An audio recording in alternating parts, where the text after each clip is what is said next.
Welcome to Concrete 101, Quality Assurance and Quality Control Mythbusters Edition.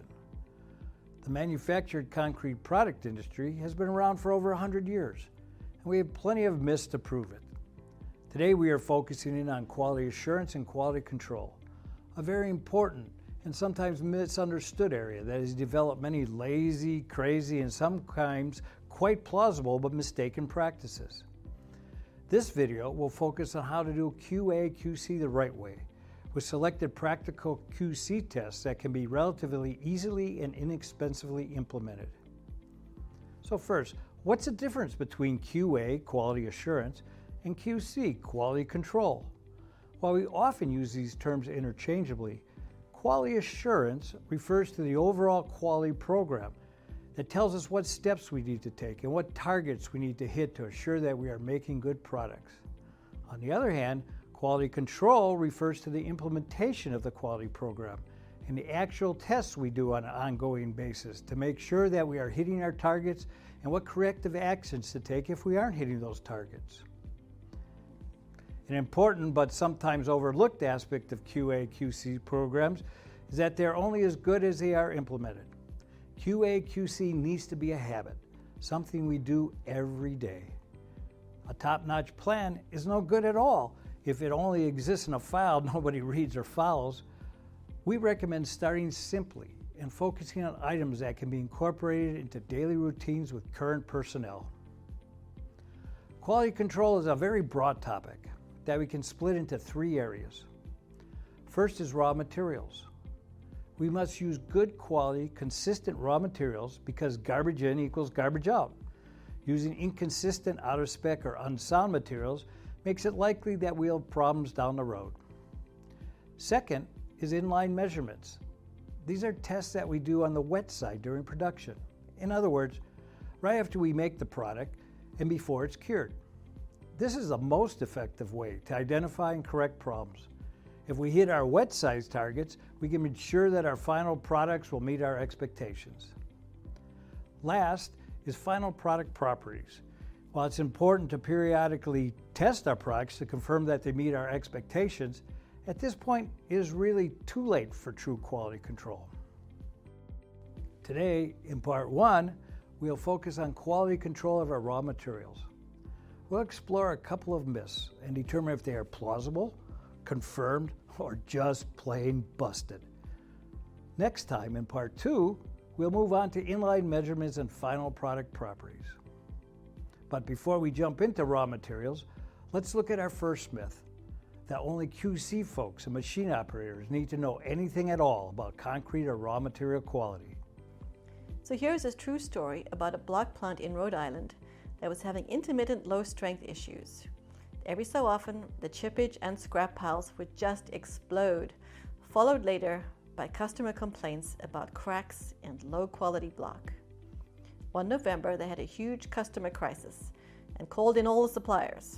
One supplier rep noticed the loader operator cleaning the yard, picking leaves and other debris off the ground. Then, with the yard waste still in the bucket, the operator went over to the sand pile, loaded up, and dumped the sand along with the yard waste into the hopper. Now, the loader operator thought he was doing a good job cleaning the yard. He had no idea that the organic material, like the leaves, would severely affect the strength of the concrete block and result in a large claim against the company.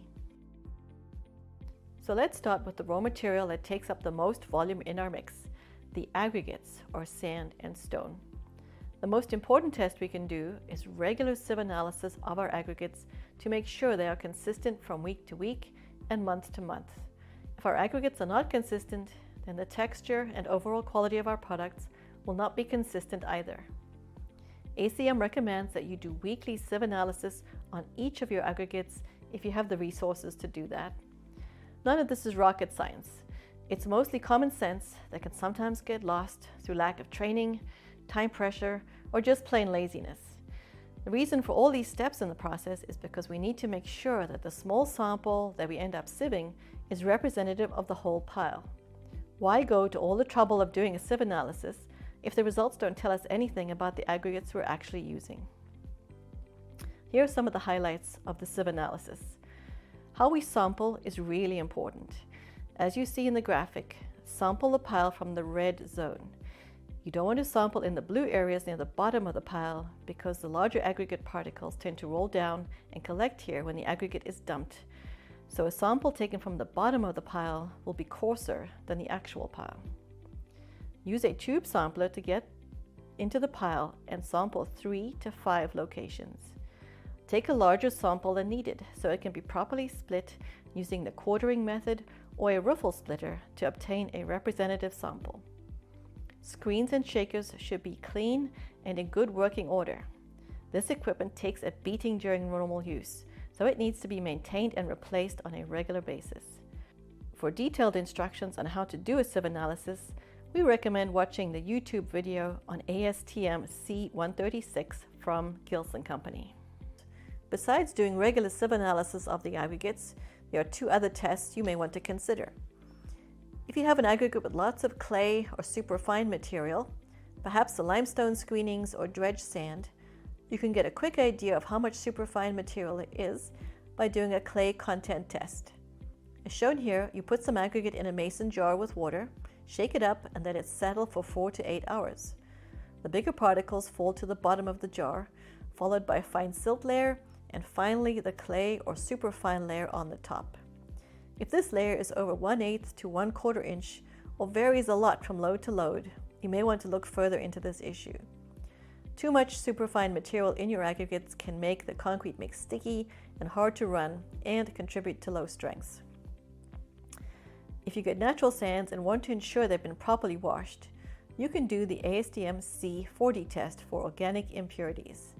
This involves putting some aggregate in a jar with a 3% sodium hydroxide solution, shaking it up and let it sit for 24 hours. If the sand has organic impurities, it will turn the liquid yellow to brown. By comparing the color to the reference standards, you can determine if the organic impurity level is too high, which can cause issues ranging from low strength to discoloration on light-colored products in the field. Now let's talk about cement. The first thing you want to do is get a mill test report or mill cert on a monthly basis. Mill certs contain chemical and physical analysis of the cement. The thing to remember is that they are a snapshot and represent a large quantity of cement produced over a month's time. They may not be exactly what you got in any particular load. Mill certs are most valuable to see how consistent the cement is over time or to get an idea of how a new cement might compare to your current supplier. ACM can help you decipher all the information on your mill cert. Pozzolans, like fly ash or slag, also have mill test reports. They usually have less chemical information, but may contain other information like strength activity index. Again, they may be most valuable for comparison purposes. Now, onto the color. The color of your cement, fly ash, and slag have a big impact on the final color of your finished products, even the gray units. Color is a major driver of the consumer purchasing decision, so if it's not as expected, problems may follow. Obviously, we use our eyes to check color, but it may surprise you to know that cement mill certs can give clues about color as well. First is the iron, or Fe2O3 content. The higher the iron, the darker the cement. And second is the blane fineness. The higher the blane, the finer the cement is ground, and the lighter the cement color will be. Mill certs are a start, but at some point you need your eyes, and sometimes even eyes need some help.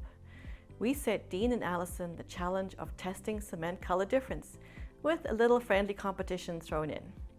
Of course, Dean thinks he has the winning solution, and he's brought in a Mythbusters ringer to help.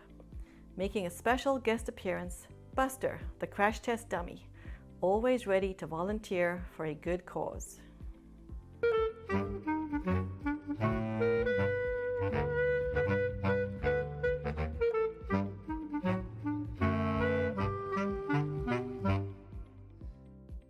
So I am certain that Allison is going to have some scientific kind of test on how does the color of cement affect the color of concrete. Well, as I showed you a little bit before, there are 2 different colors of cement. We've got on Buster's left hand, we've got the lighter colored cement. On Buster's right hand, we've got the darker colored cement. put a little gas in there because that's how I roll. And we're going to try this trial by fire. Normally, I'd be using my chainsaw, but there's really just no place to use a chainsaw today, but instead we're going to use the old torch. So let's light it up. Anybody got a fire extinguisher? Mythbusters still on fire back here. I don't know, that wasn't too bad, was it?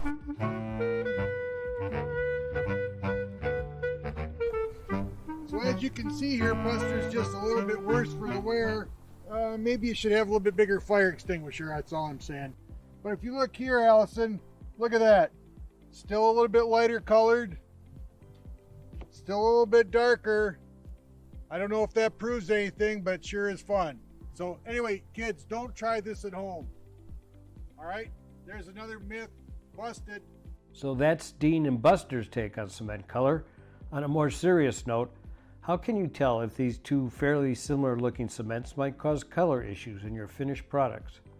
Let's go to Allison, who is going to show us how to do a simple, inexpensive check to determine the true difference in the color of these cements. So let's do the donut test. All you need is a picture frame. You can get these from CVS, $9.99. Bet you can do better than that. So you take 2 glass frames, and you take your 2 cement samples. Take a scoop of one and put it in the center. Gonna spread that out. And then you're gonna make a hole in the center of there. That's gonna create your donut. Then you take your second sample, put that in the center. Now looking at it right now, you can't really tell the difference. You can see there's a slight difference in the colors, which can affect your concrete. Then you take the frame, you smash it down, and now you can clearly see that there's a difference in the colors of the cement. Thanks, Allison. If we just look at these 2 cement samples, we can see a slight color difference. But when we do the cement donut test, we can clearly see the dramatic color difference between the 2 cements. To demonstrate how this can impact our final product color, we made up 2 concrete samples that are identical except for the cement. You can see the significant difference in color that the cement makes. This would surely make a difference if the pavers of both of these colors were installed on the same job. You'd have one unhappy customer. So the myth that cement color does not affect concrete color is busted. So let's summarize what we learned today in a couple of myths that were busted. First, it's not true that only the QC folks and the machine operators need to know about the QA/QC program. Everybody, from the forklift drivers in the yard to the front office folks taking the orders, need to know our commitment to quality throughout our production process, from raw materials to QC checks during production. And an effective QA/QC program needs to be a habit, something we do every day. On the raw materials side, it's important to do ongoing sieve analyses of our aggregates to check load-to-load consistency. We can also do tests for excessive amounts of clay and very fine materials and to verify that they are properly washed and free of organic impurities. For cement and pozzolans, we can compare monthly mill certs and do a quick and easy test to check our cement color if we think is varying load to load or if we're considering looking at a new source of supply. This helps bust the second myth, that is, that the color of cement doesn't impact the final color of our concrete products. In fact, a change in the color of our cement can have a significant change on the color. That's it for today. Next time in part 2, we'll look at inline measurements, which are tests we do on the wet side during production to help us make quality products that meet the strength and durability requirements our customers expect. So that's all for today, folks, but feel free to check back with us anytime on our website, acmchem.com, where you can get more information and more videos on Concrete 101.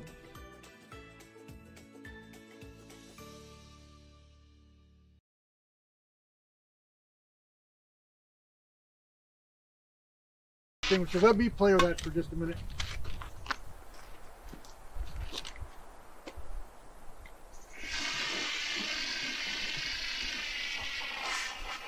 Just a little extra duty.